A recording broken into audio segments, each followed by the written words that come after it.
let's chat about our real estate agency disclosure and election. Now, you'll hear me reference this form in the buyer broker agreement and the buyer broker to show agreement. And basically, these two get paired together. The to show either buyer broker and this document. So this should be one of the first things you sign with a real estate agent. It is basically outlining what our roles are together and how to hold each other accountable to them. So you'll see it says right here, this is not an employment agreement. It's basically an agreement that allows us to work together and creates what we call agency. So therefore, this says, I am going to take care of you in a certain way and make sure that things we do are confidential. I keep you accountable. We'll disclose when necessary, right? So you'll read that in this document. And it basically just makes sure that you can chat with me and I can't share everything that we chat about with anyone else. This even comes to, like, let's just say you're a referral from a really good friend or a family member. I don't have that conversation with the family member or whoever referred you to me about anything we talk about. I may say, thank you so much for connecting us. We got, we reached out to each other or something like that, but we never have a conversation about what is said between us. So right here, this is basically entering into a discussion with the real estate broker for our licensee with the intention of being represented in a transaction. A broker other than the seller's broker can agree with the buyer to act as the buyer broker. So what this is saying is, back in the day, we used to have these things called sub-agencies and everybody worked for the seller, basically. Now it's not the seller, it's you have your own buyer's agent. And these are our roles as a buyer's agent.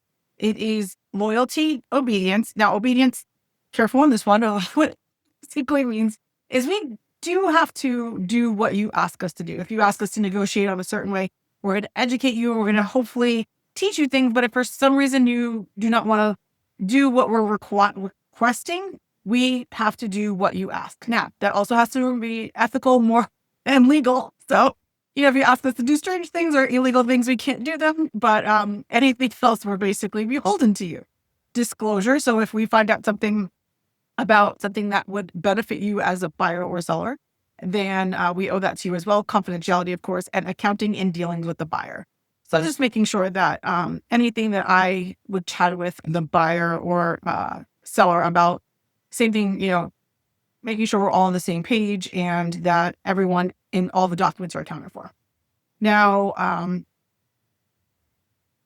the other part of this is this B part. This doesn't really happen all that often, but basically what this is saying is like, hey, buyer, I may be searching for you with a property, but I may have another buyer looking at the exact same thing.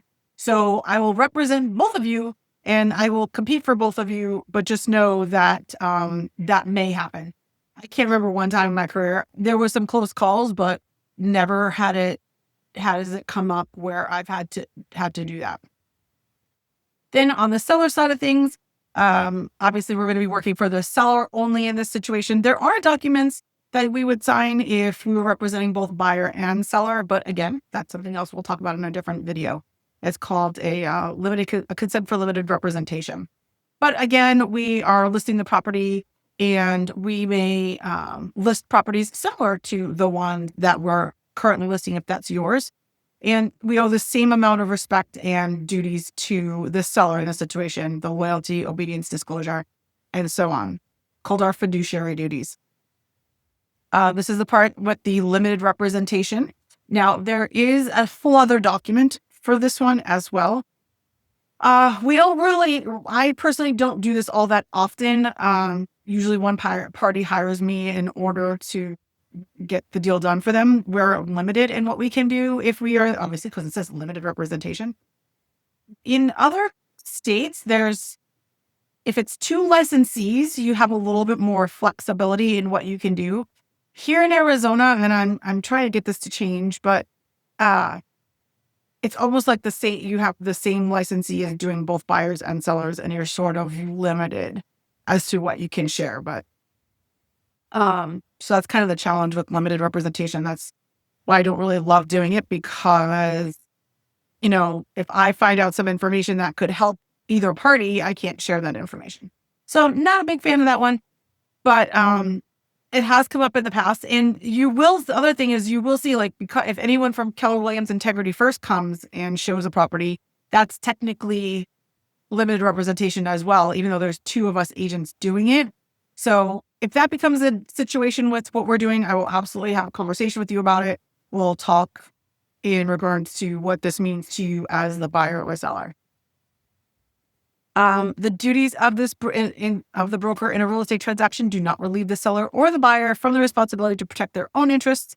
The seller and the buyer should carefully read all agreements, ensure that documents adequately express their understanding of the transaction. I always want to explain every document to you. I also have these videos for you to refer back to because sometimes I can be speaking and maybe you're distracted or something came up where you want to remember something. You can always come back to the series of videos and watch the one that pertains. And again, we'll go over it just like this. Get back up to line 28 here. Regardless of who the broker represents in the transaction, the broker shall exercise reasonable skill and care in the performance of the duties and shall be truthful and honest to both the buyer and the seller and shall disclose all known facts, which materially and adversely affect the consideration to be paid by the party. Sellers, lessors, brokers are not obligated to disclose that a property is or has been the site of a natural death, suicide, homicide, or any crime classified as a felony.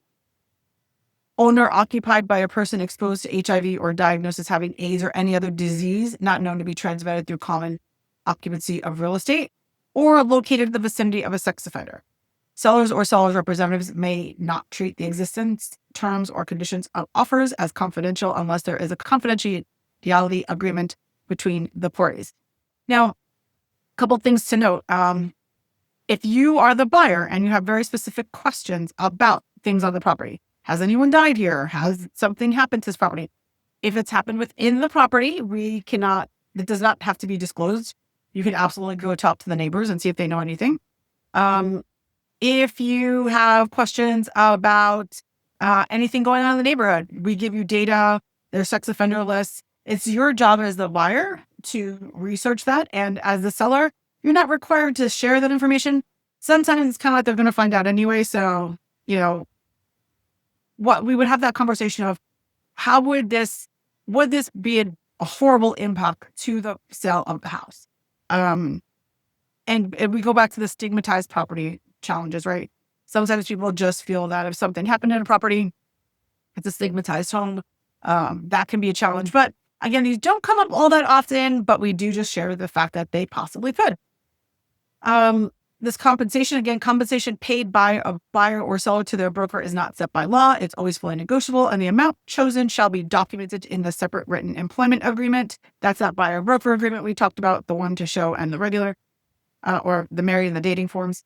After this, should a seller also choose to offer compensation to a buyer's broker, the offered amount is also not set by any law. That's what we also talk about having, asking the seller to, and putting the seller compensation addendum in an offer so that the seller will include that in the whole entire package we're offering as an offer. Now, this is where, the buyer agent or the seller's agent represent the buyer as the buyer's broker, and show buyer's property listed with the broker's firm, and buyer agrees that broker shall act as an agent for both buyer and seller, provided that the seller consents to limited representation. In the event of a purchase, buyer and seller's informed consent should be acknowledged in a separate writing. Okay, that's that other agreement. And then on this side for the seller, show the seller as a seller's broker, and then the same thing on the seller side of this as if it's the same firm. So that is our real estate agency disclosure election. It is outlining what our responsibilities are to each other, how what happens when we show properties, what we can and can't disclose as both sellers agents and buyers agents. Now, of course, if I find out as a buyer's agent or a seller's agent, let's go more with the buyer's agent, something about the property, again, that would be my duty to disclose to you. Any material fact I find, if you're a seller, and let's just say, I see red flags as far as, water stains on ceilings or foundation cracks in the house, and you're as a seller choosing not to disclose that for some particular reason, it is also my obligation to be fair and honest with all parties. So Article 1 of our Code of Ethics even says, I have to be truthful with the clients that are purchasing if you're the seller. So anything we see as a red flag, we just kind of say, hey, this caused us some caution. You may want to take a look as well. So of course, if you need more further explanations or anything else, I am always here to help. And Let me know if you have any questions.